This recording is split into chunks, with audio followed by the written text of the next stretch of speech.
Well, hello, Michael. Hello, all of you on the leadership team at San Juan Mercy Hospital. And also, hi, Todd. I'm standing outside my office here to welcome you from Nashville. I'm sorry I'm not standing in front of a music venue, but we're going to try to offer you some music in the course of this leadership training. We really want this to be an enjoyable experience for you. I know that sounds unlikely, but hopefully, even at the end of this brief introduction, you're going to begin to see why leadership training can be fun as well as enjoyable.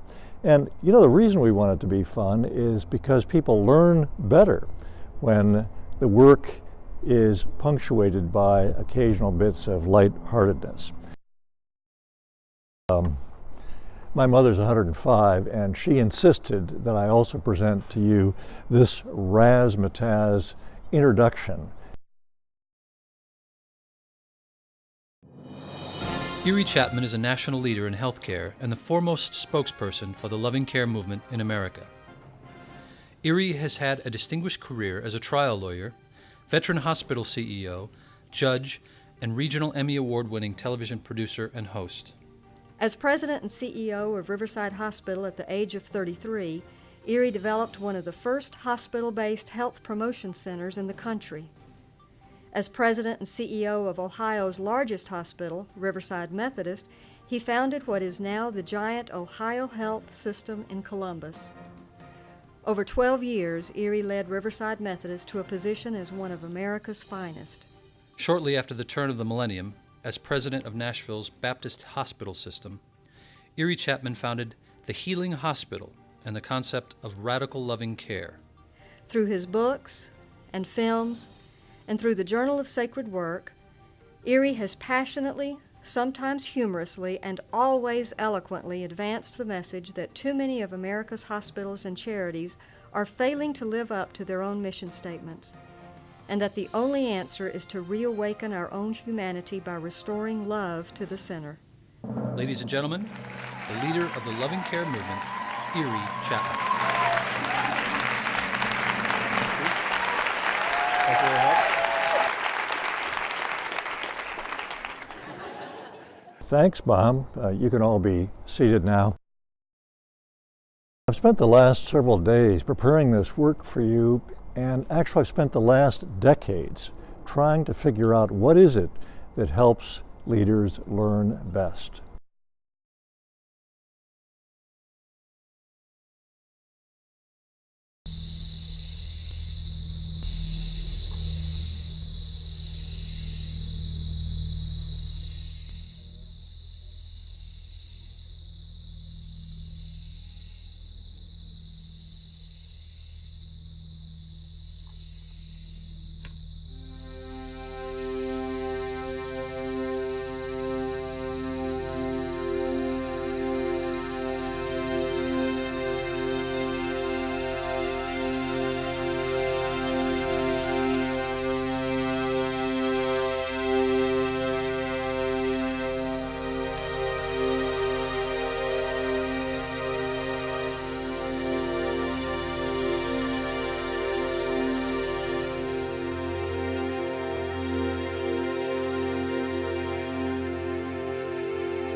Across the millennia, there is a rich tradition of healing. At its center is a golden thread of love that weaves through the hearts of every caregiver who has ever lived.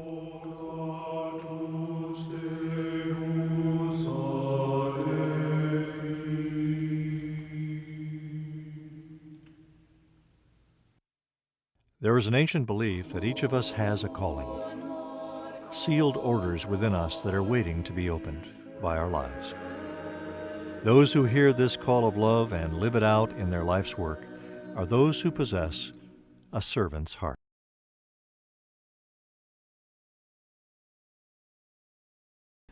This course is designed to prepare you to lead in an environment of radical loving care, to particularly learn to lead in ways that will impact the culture of your team and the organization.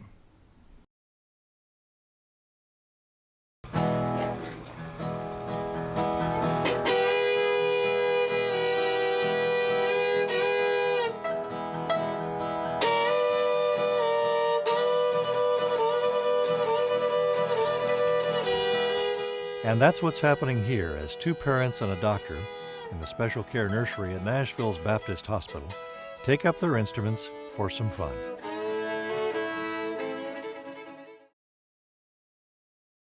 It's really grounded in the idea of being tough-minded as well as tender-hearted. If you look at his career in particular, or the career of any successful leader, you'll see they found a way to balance tough-minded and tender-hearted. They found a way to balance high competence with high compassion, to deliver that special mixture, that formula that is radical loving care.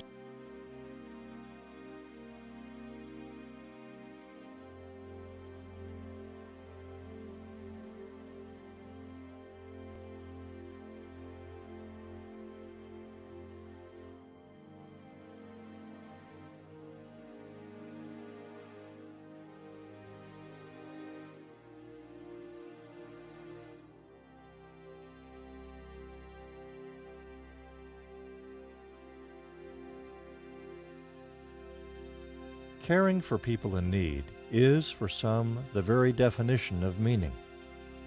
Yet for so many people in America's hospitals, the magic they once felt about caregiving has vanished. Caregivers perform an ancient and deeply important dance. Yet in America today, many are simply going through the motions. Hard-edged technology, powerful medicine, managed care have all left them feeling they are working in prisons. It can feel like that for the patients as well. There's always the risk of being treated like Emma Thompson's character in the movie Wit. Dr. Barry? Don't take a leak yet. Professor Baring, how are you feeling today? Fine. Great, just great. Very late detection, stage just 4 upon admission. Hexamethylphosphacil with vinplate to potentiate. Hex at 300 milligrams per meter squared, Vin at 100.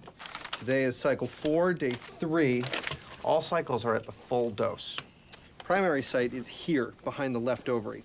Metastases are suspected in the peritoneal cavity, mainly in this area here. Full lymphatic involvement. At the time of first look surgery, a significant part of the tumor was debulked, mainly in this area here. Left, right ovaries, fallopian tubes, uterus, all out.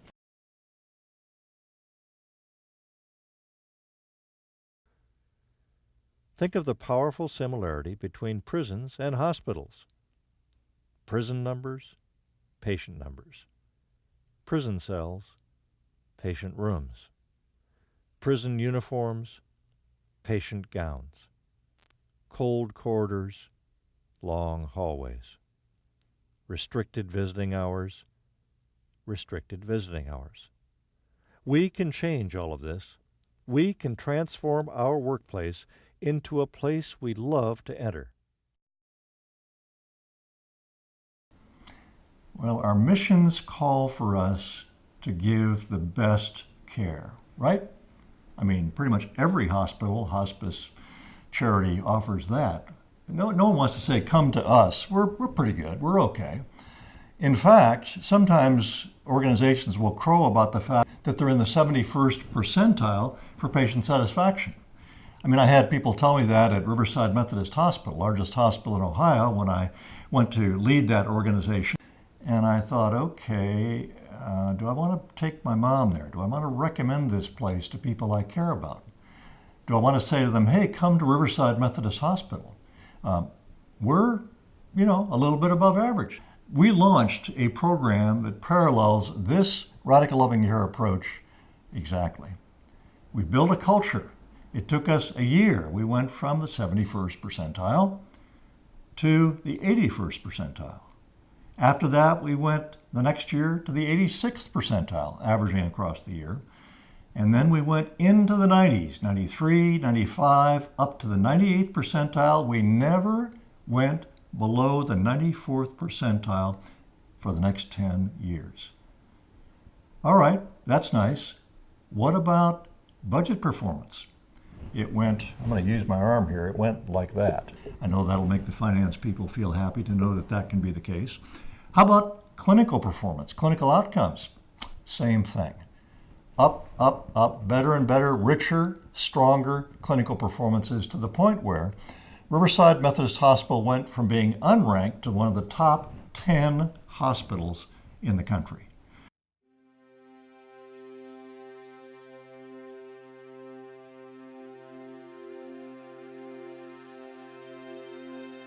So, how do we go about doing that?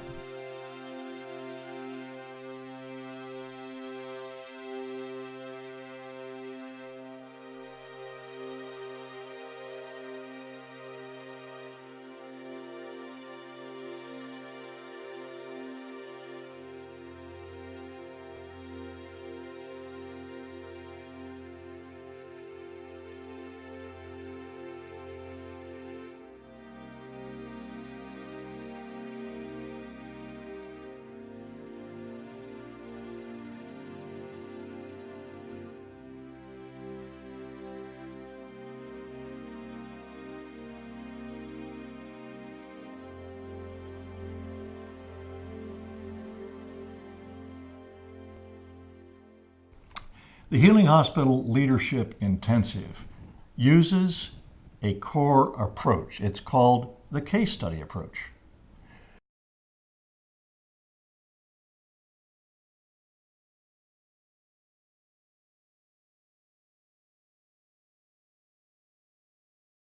This course begins across a one-year period, and across this course, you will be organized into 4 different kinds of groups. The first group is large group lectures once a month. The second group is small groups. They meet twice a month. Those can be including after the large group lecture. The third group is really just 2 people. It's you and a partner to whom you'll be assigned. Your leadership partner with whom to test out these ideas and work through the concepts, practice, review, go out and practice them in the real world again, come back, describe how it worked, see what may need to be changed. The fourth way is you reading that computer screen that we're in front of so much of the time anyway, watching some of these materials, watching lectures, reviewing, and gradually working these approaches into your regular pattern and practice of leadership.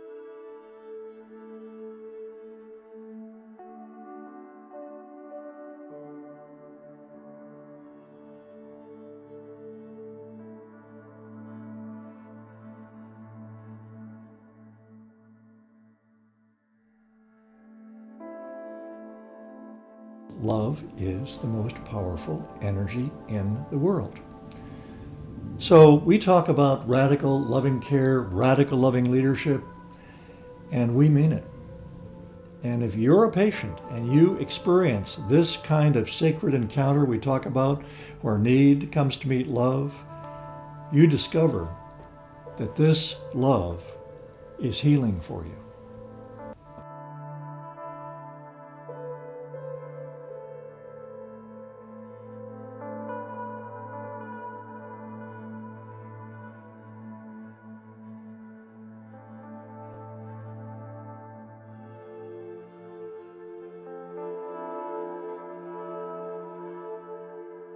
You know, if the people you lead were robots, I guess we could just, make a few adjustments and send them on their way. Of course, they're not. It's funny how often so many leaders will treat their staff as if they were a bunch of robots, ordering them around and expecting them to execute orders as if they had no feelings.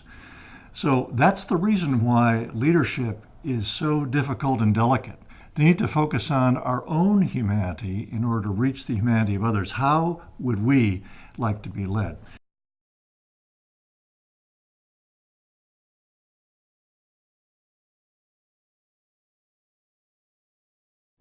It's profound, really. They're not supposed to go before us. It never leaves you. The loss of a child never leaves you. And I think it has made me, my loss has made me a better caregiver of a child and of a mother of the child. It's profound.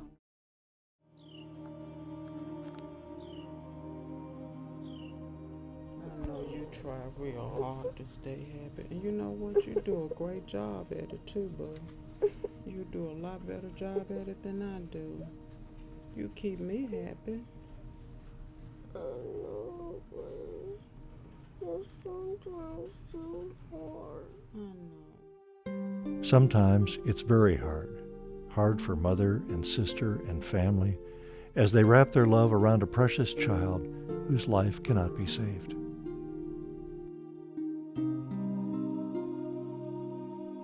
After great pain, a formal feeling comes. The nerves sit ceremonious like tombs. The stiff heart questions, was it he that bore in yesterday or centuries before? This is the hour of lead. Remembered if outlived, as freezing persons recollect the snow. First chill, then stupor, then the letting go.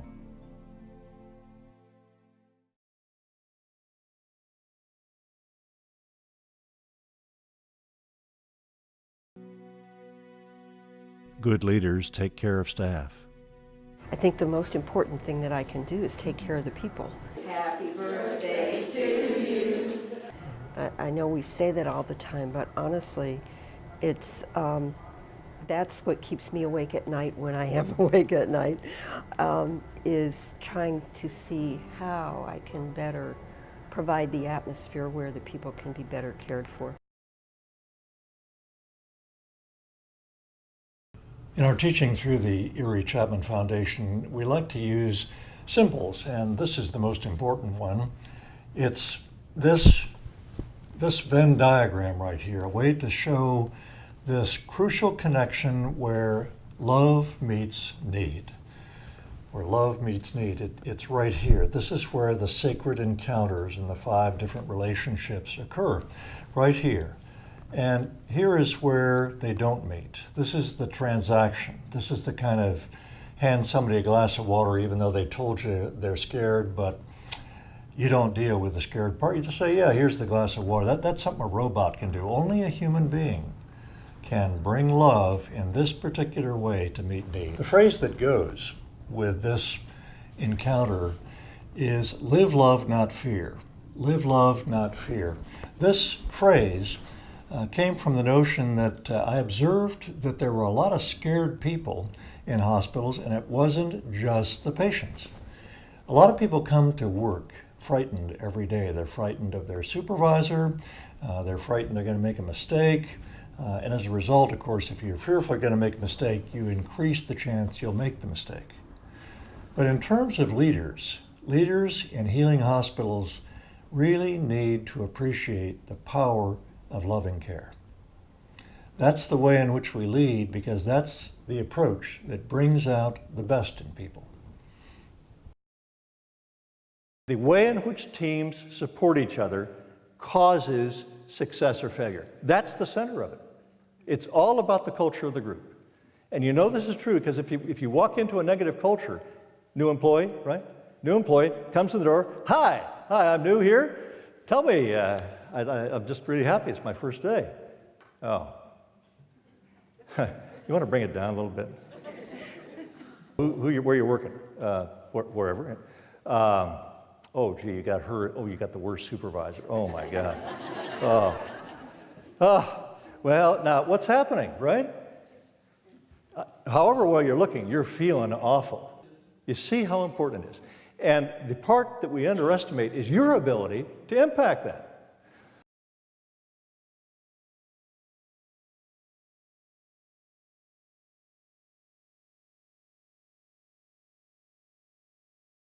Making a bed, a clean, soft bed, is part of our healing work.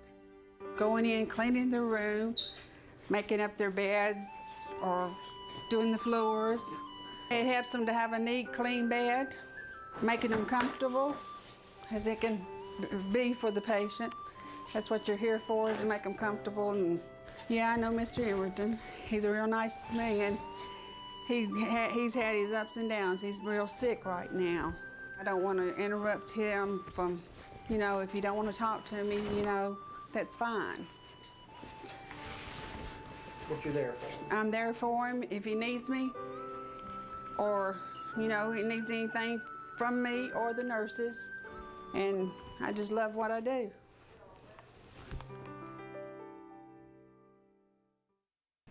I began leading an Episcopal hospital. I then went to Columbus, Ohio, and led a Methodist hospital. After that, I came to Nashville and led a Baptist hospital, which became a Catholic hospital. So you can decide if I got closer or further to what you believe.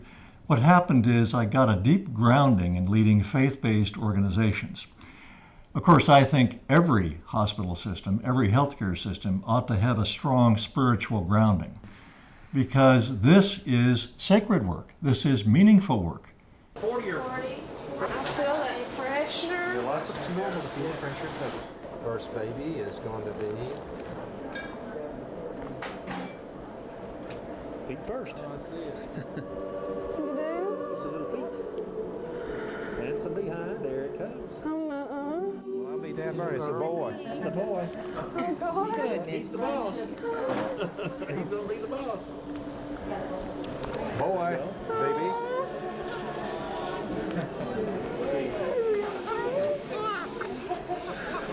Kelly on the first one.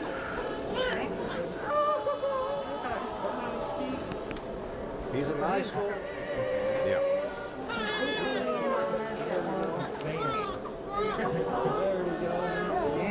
Boy, baby. Second one's going to be. That's the high one. Which one was that? Big. They are? Yeah. He's coming out feet first. In the middle of this complicated birth, stop. Notice the number of caring hands, guided by years of training and experience, guided by love. 8 hands, 6 helping, 2 reaching up for help. Thousands of hands outside this room helping in ways unseen, but oh so important. Important always in the New Healing Hospital. Who are these people?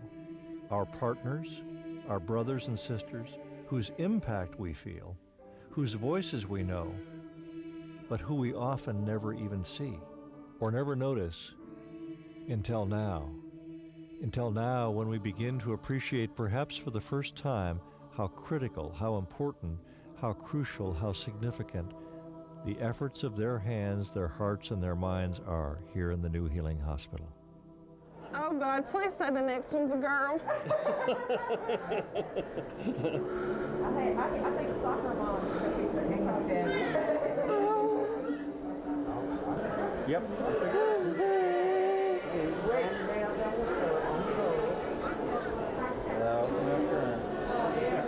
She's small. They're not small. They got a little dose over here. They're all here now. Are they okay? They look okay?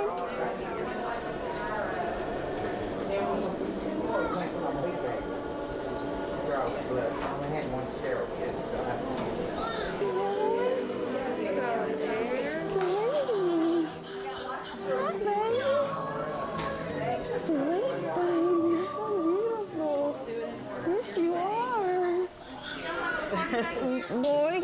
Boy. Oh, you're beautiful. Look at that face. Okay, let you see your other baby. Okay. Congratulations. Thank you. Here's your little princess. Oh, she's beautiful. They got a handful of hair. Say hi, Mommy. That's sweetheart. You're little. Oh, yes. About it. You're beautiful, Mom. You're about it. You're just beautiful. Hear me. When you hear you have triplets on the way, it's an immediate, you do not know If they could be anything from very stable babies, which just 3 admissions at a time it's a lot of people, a lot of team, a lot of work going on at once with the doctors and the nurses, the staff. You can have very stable babies, or you can have 3 very sick babies. So it's immediate excitement in the unit. This is why work in the New Healing Hospital is called sacred work.